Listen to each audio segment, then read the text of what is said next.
Hi everyone. This is Christmas today, so Merry Christmas and Happy New Year.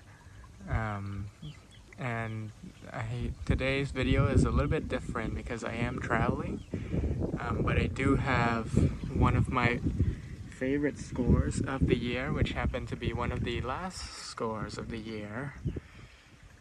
Here it is, the Michael Burch Scaglione. What a beautiful piece. Beautifully done, beautiful design, and a fitting name. The name, Scaglione, I'm pretty sure I'm not pronouncing that correctly, but it is named after a influential car designer. And I believe he did, a few really, different designs than what cars were designed like back then. It's much more curvy, um, very beautiful. And just to step out a little bit on the history of this piece, this was actually made for the Arts in Metal show this year, which was in October. And the Arts in Metal show was, I believe it was a art knife show that is equivalent to AKI. So for those of you who know AKI, that is the American show for art knife makers. And AIM, this one is the one for European knife makers. But I'm not sure how Michael got invited to the European one, but that's besides the point. The point is, if you know knife makers, if you listen to Michael Burch talk in his podcasts, you would know how much respect the tactical knife makers guys have for the art knife maker guys.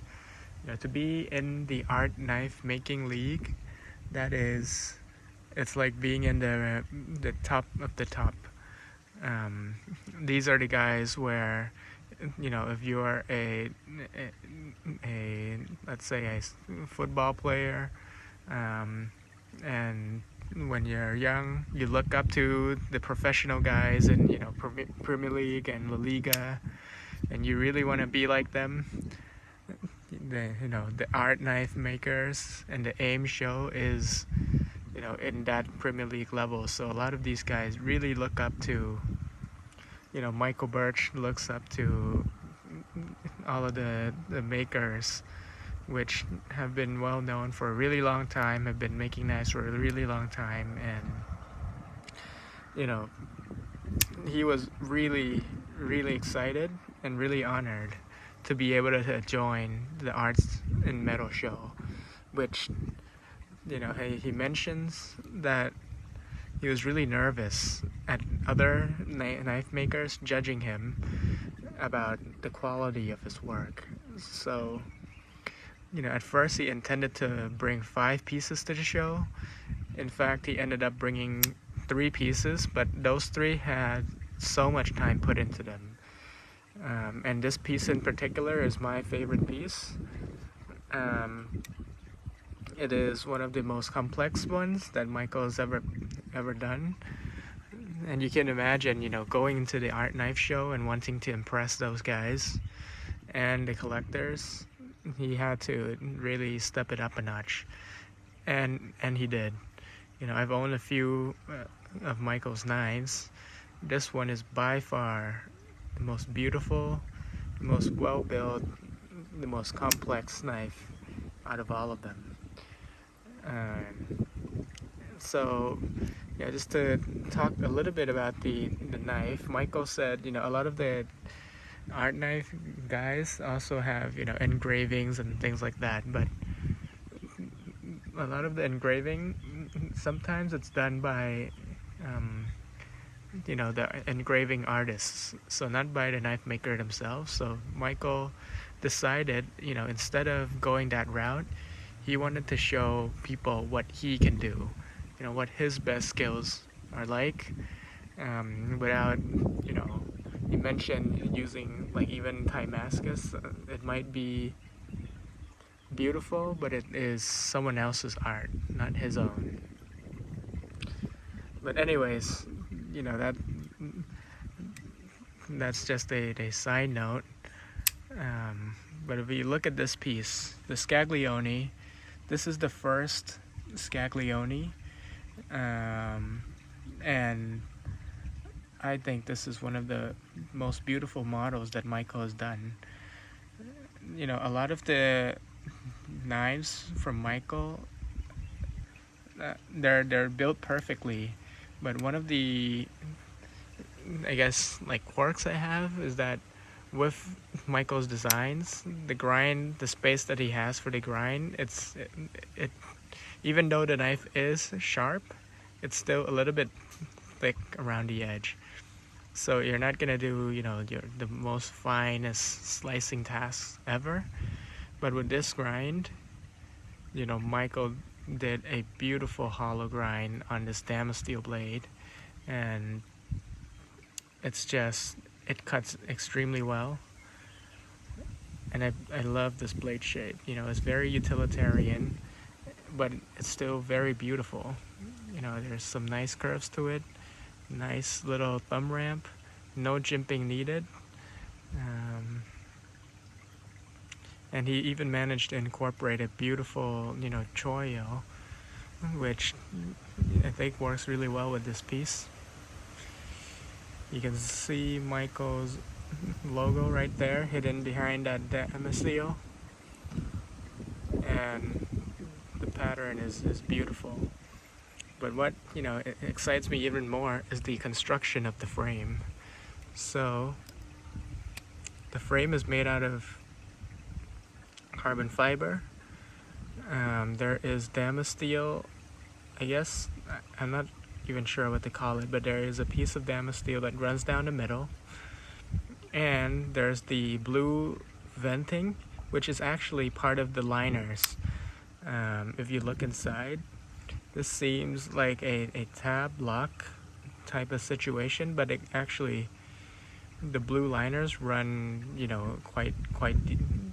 There's a wide area of blue in here, and you can see, the lovely vents are in fact the same piece as the lock bar. And it's been, if you notice, this is a fully hidden hardware build, which is super cool. Michael had to hide the screws on top right here. You can see there, there's two on each side to lock it, and I believe the post, I don't even know what to call this, it's like the middle piece, in place. So yeah, that's just really, the construction itself is quite complex, and it's something that I don't think I've seen him do before, and it does take a lot of work just to design and make something and make sure it fits absolutely perfectly.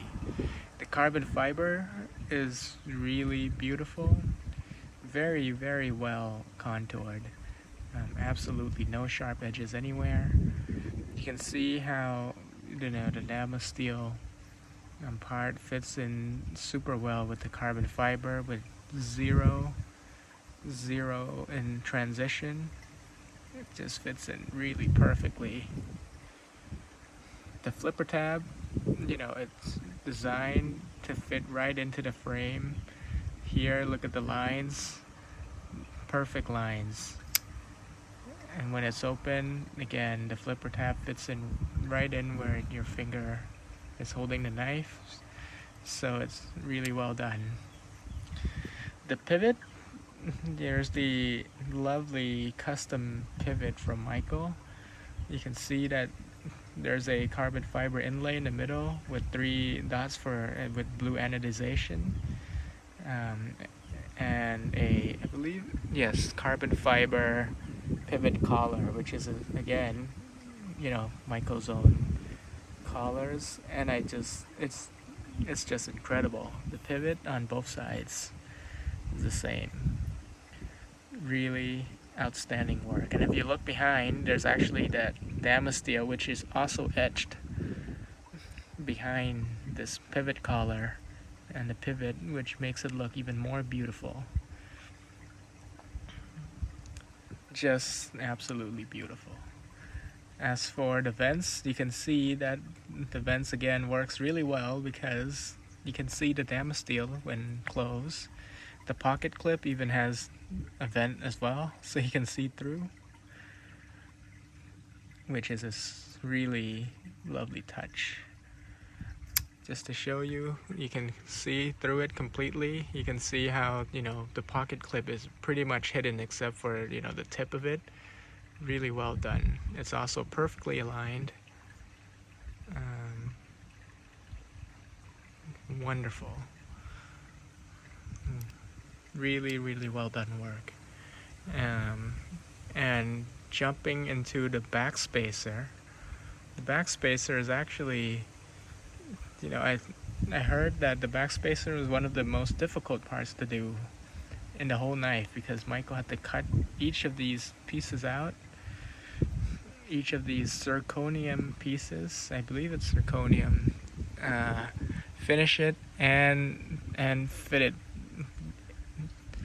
I don't know how many pieces there are in here, but he had to make sure all of them fit perfectly, and it was such a pain, but the result is way worth it.